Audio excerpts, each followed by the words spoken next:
Welcome once again. So what we are going to look at now is quadratic equation. Since we have learned how to factorize a quadratic expression, we are going to look at quadratic equation, and we have different methods of solving quadratic equation. First of all, I would love to tell us, okay, let me just list out the learning content for this particular topic. So if I call it quadratic equation 1, and then the learning content will include the following. We have a definition of terms, or definition of,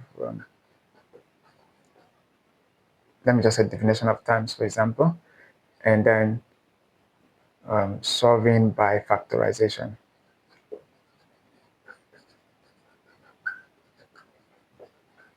Solving by factorization, and then solution by completing the square,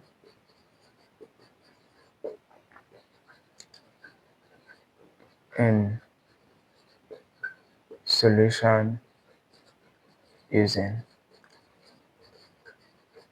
quadratic formula. All right, so this will be our learning content. So when we look at definition of terms, sometimes it is, in fact, in mathematics, it is good that you know how to define some terms in any topics, all terms related to that topic. But we are not going to do that. We are not just going to define quadratic equation. When is an equation said to be a quadratic equation? Now, an equation is said to be a quadratic equation if it has one variable,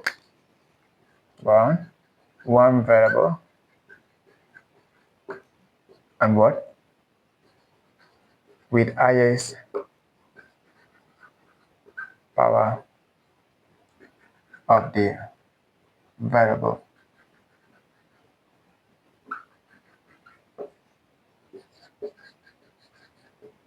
All right. So it is an equation of one variable, and then the highest power of the variable is what? Is 2. So whenever you have an equation of one variable with the power of the variable being 2, that is a quadratic equation. You're actually dealing with quadratic equation. All right? You are actually dealing with quadratic equation. So, but you may see an equation that contains two variables with highest power of 2, but what will happen is that one linear equation will be given to you in such a way that one variable will have to be eliminated for you to get a quadratic equation. So once the variable is eliminated, you'll be able to solve it using any quadratic method. But if the two variables are still there, you cannot solve it. Yes, you cannot solve it using any of these quadratic method. All right. So whenever you have two variables, two equations will be given. One will be linear, and one will be quadratic. And then the one variable has to be eliminated so that you can use any of these method. Then by factorization. But before we can do anything, let's say solving quadratic equation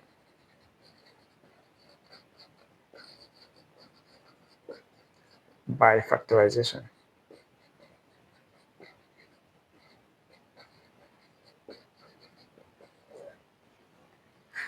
And if you are given an equation and then you are asked to solve by factorization, any quadratic equation by factorization, meaning that you have to factorize the expression first and then equate it to whatever that you're equating it to. That is, for example, 0. Then when you do that, after that factorization, you have to solve it. But there is something that is very important here. There is particular rules. But first of all, let me just give you the form of quadratic. Every quadratic equation is of this form. All right, this is what makes an equation equals to. That's what makes an equation. If it is just this, it is an expression. So we can only say, let me get to something. We can only says that the product of two, because whenever we factorize quadratic expression, we always have it to be a product of two times. All right, product of two times in a bracket. So we can only say that two times multiplies to give us 0 if and only if one return is 0. Two times multiplies to give us 0, or the product of two times is 0 if and only if one return is 0. So if you are given, for example, 2 times 0, 0 times 2, 0 times 0, and 2 times 2, you will notice that it is only the, okay, if you look at this, you see that it's only the expression with one of the term being 0 that will actually result to 0. So if you have 2 times 0, it will give you 0, and then 0 times 0, 0, and then 0 times 0, 0, and then this one you have 4.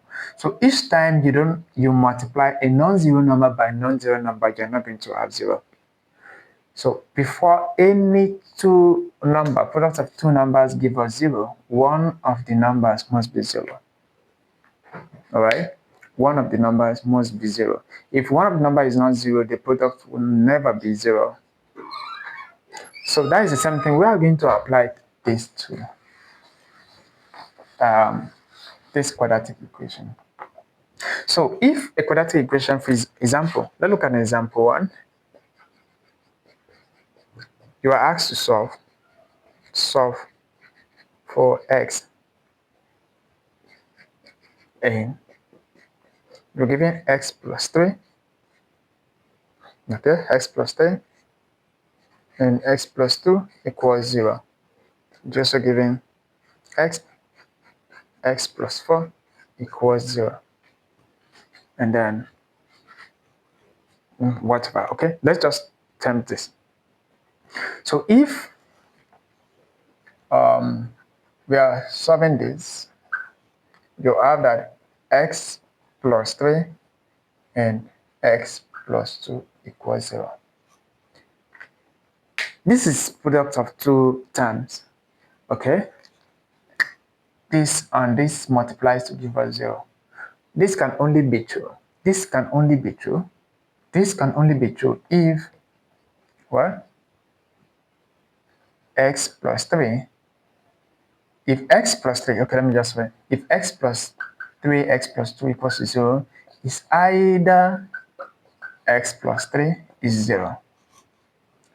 Either the first term, remember what we said, if you are multiplying two terms and the product is 0, or the result of multiplying two terms is 0, it therefore means that either of the terms is 0, either the first one or the second one, or both terms are 0.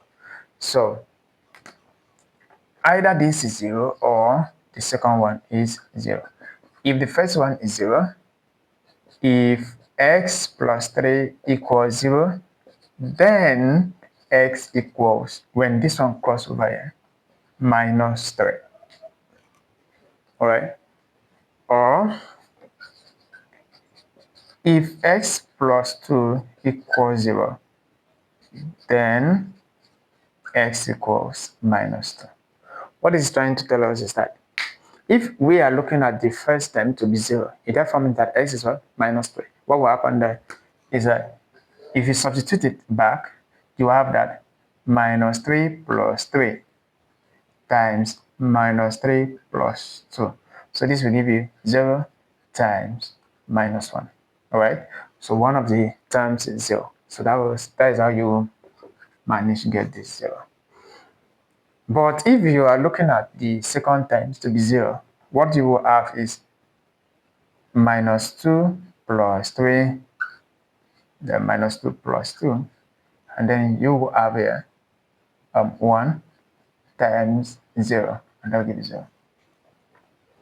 So there is no way you will multiply two non-zero numbers to get the result as 0. You will always have one 0 number and a non-zero number. So if you are multiplying two numbers together and the product is 0, it therefore means that either one is 0 or both of them are 0. Either one of the factors is 0, one of the factors is 0, or both are 0. So that is how you solve quadratic. With this idea, you apply it. So what happened is that the quadratic expression by one side has to be factorized first. That is what we mean by using factorization method. We have to factorize it. When you finish factorizing, you now apply this rule. All right, you apply it. Then if I'm multiplying 2 times to give me 0, either the first one is 0 or the second one is 0. The same thing is applicable here. If we are solving this particular question,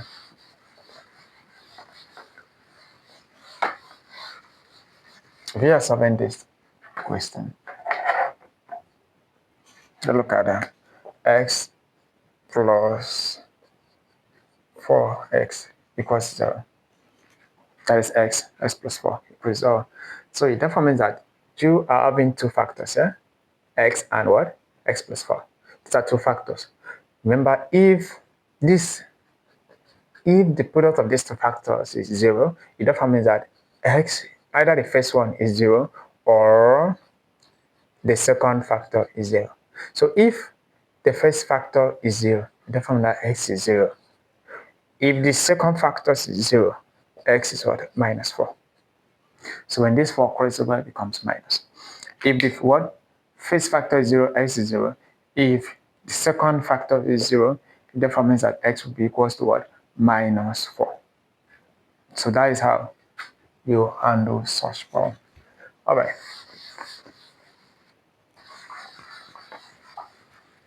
Let's have another example. What if you are given a question this one? It says solve example 3, example 2, solve by factorization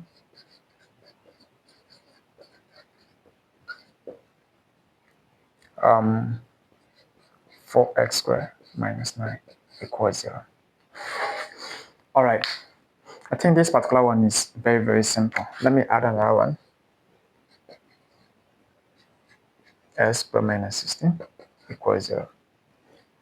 So if you are given this type of equation, quadratic equation to solve, it's very simple. What you do is that I think in factorization of quadratic expression, undo this kind of expression. So what you do is, if you notice for the first one, 4x squared minus 9 equals 0. This 4 is a perfect square and 9 is a perfect square. So what you do is you substitute that. You're going to have what? You're going to have 2x minus 3 all square equals 0. So you will have the sum and the difference equals 0. See, you've seen that?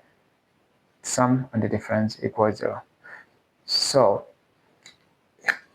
now we have factorized. So you have to factorize the left-hand side first. When you factorize, you are going to have it in this form. So we can now say if the result of multiplying 2x plus 3 and 2x minus 3 gives us 0 or is 0, it therefore means that either 2x plus 3 is 0 or 2x minus 3 is 0. Now, if it is 2x plus 3 that is 0, then x will be equals to, this 3 will cross over, that will give us minus 3, and then you divide it by 2. That is 2. We can also write it as minus 1 whole number 1 over 2. That is 2 goes here one time and then remainder 1. Or if 2x minus 3 equals 0, it therefore means that then x equals, when this one crosses over, give us 3, and then we have it to be over 2. And that gives us one whole number. This one is positive, 1 over 2. So we can now say therefore. Now what you notice is that they are the same, but in magnitude they are the same. But what? The additive inverse of each other. So we can say therefore x equals to plus or minus what? One whole number, 1 over 2. So, and also you may not want to solve it this way. You may not want to solve it. There are other ways of solving this. Okay, let me just lie one here. All right, so if you are given 4x squared minus 9 equals 0, you take the 9 to the left and to right hand side. So you are going to have the 9 crossover becomes positive. And then you divide both sides by 4. So you're going to have divide by 4, divide by 4, and you have x squared equals to 9 over 4. And then what you do next is to take square root of both sides. If you take square root of both sides, you're going to have x equals to square root plus or minus 9 over 4. So x will now be plus or minus square root of 9 is 3 and square root of 4 is 2. So you have plus or minus 1 whole number, 1 over 2. Remember, this only works for difference of squares. You can also use this to solve difference of squares. This other method of just solving this other way. All right, let's see the next question. For the next question, we are having x squared minus 16. You may decide to solve it this way.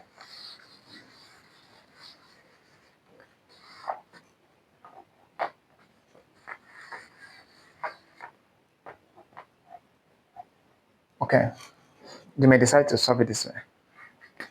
This other way.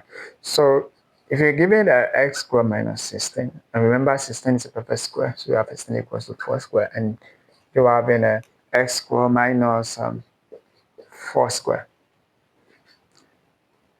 So what you will have here is x plus 4 and x minus 4. So either x plus 4 equals 0, equals 0, or x minus 4 equals 0. So if that happens, that means x equals to minus 4 or plus 4. Therefore, x equals to plus or minus 4. This is what you get. So, all right. So we are going to try other example, the types of quadratic equation where we have to factorize normally. This one is just very simple. So in the next video, we are going to solve the one that we have to factorize normally. All right.